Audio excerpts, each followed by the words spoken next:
Presentasi hasil. Assalamualaikum warahmatullahi wabarakatuh. Selamat siang rekan-rekan semua.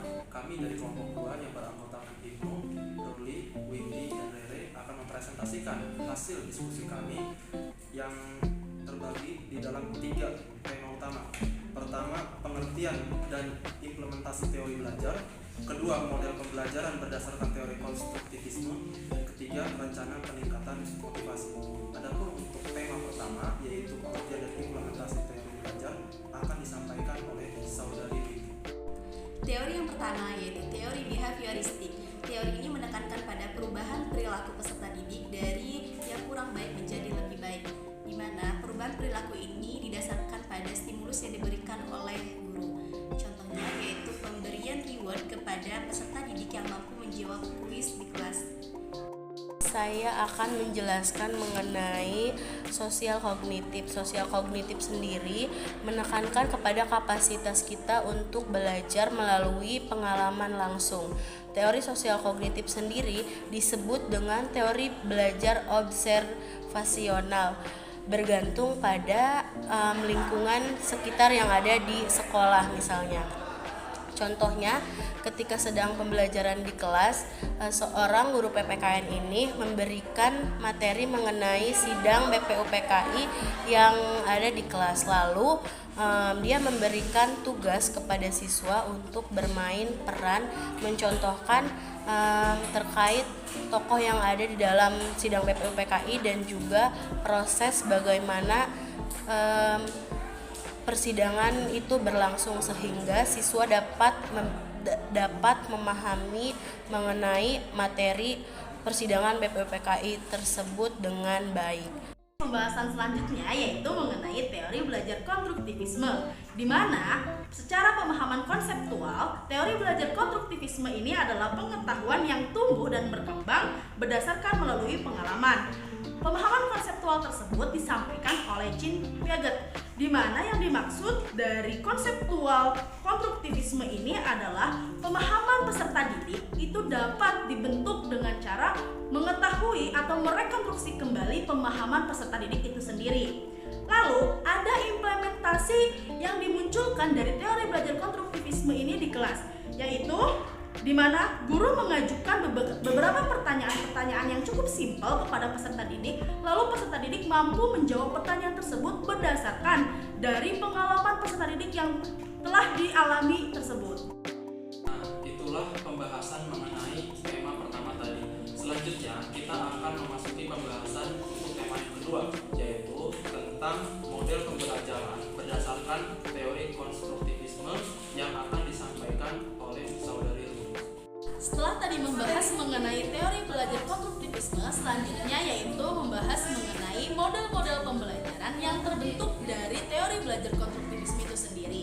Salah satunya yaitu ada model pembelajaran cooperative learning, di mana pembelajaran cooperative learning ini adalah suatu model pembelajaran di mana sistem belajar dan bekerjanya dalam bentuk kelompok, tetapi kelompok kecil saja. Nah, dalam model pembelajaran cooperative learning ini juga terdapat metode-metode pembelajaran yang searah atau yang sesuai, seperti dengan PBL atau problem based learning, lalu ada TPS, think, pair, share, dan jigsaw, serta metode-metode pembelajaran lainnya yang memang sesuai dengan pembelajaran cooperative learning. Nah, selanjutnya untuk metode di sini yaitu metode pembelajaran think, pair, share, di mana pembelajaran TPS ini langkah-langkah pembelajarannya yang pertama, guru membagi siswa ke dalam kelompok-kelompok kecil. Lalu yang kedua, setiap siswa itu memikirkan dan mengerjakan tugas yang telah diberikan ke dalam kelompok tersebut.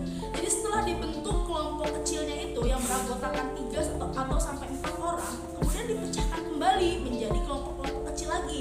Nah, setelah dibagikan menjadi kelompok-kelompok kecil tersebut, kelompok-kelompok kecil tersebut akan berkumpul sesuai dengan titik fokusnya masing-masing. Lalu setelah berdiskusi sesuai dengan pembahasan atau titik fokus pembahasan mereka, lalu akan dikembalikan lagi ke kelompok asalnya untuk membahas secara menyeluruh terkait materi atau pembahasan secara globalnya. Lalu selanjutnya ada model pembelajaran learning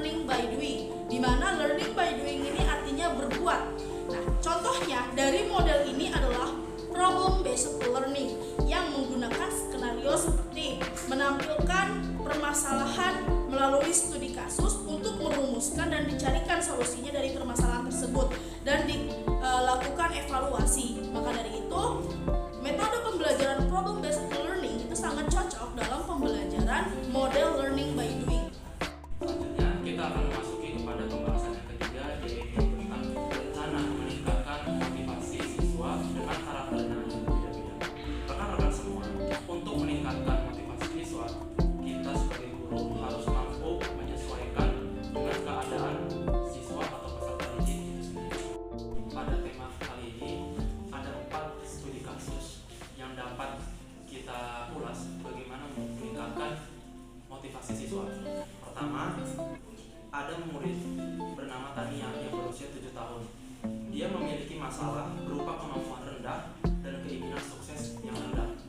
Sebagai guru, kita harus mampu membimbingnya untuk mengatasi permasalahan itu, yaitu dengan cara pemberian reward dan juga memberikan afirmasi positif.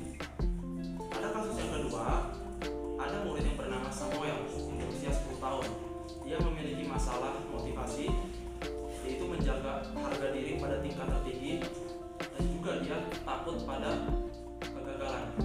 Sebagai guru, kita harus membimbingnya untuk mengatasi masalah tersebut, yaitu dengan cara memberikan afirmasi positif dan dorongan untuk berani mencoba. Pada kasus yang ketiga, ada murid bernama Sandra yang berusia 13 tahun. Dia memiliki masalah meremehkan keterampilan orang lain. Sebagai guru, kita bisa mengajukan solusi, yaitu melakukan pendekatan khusus kepada siswa tersebut dan memberikan nasihat bahwa hal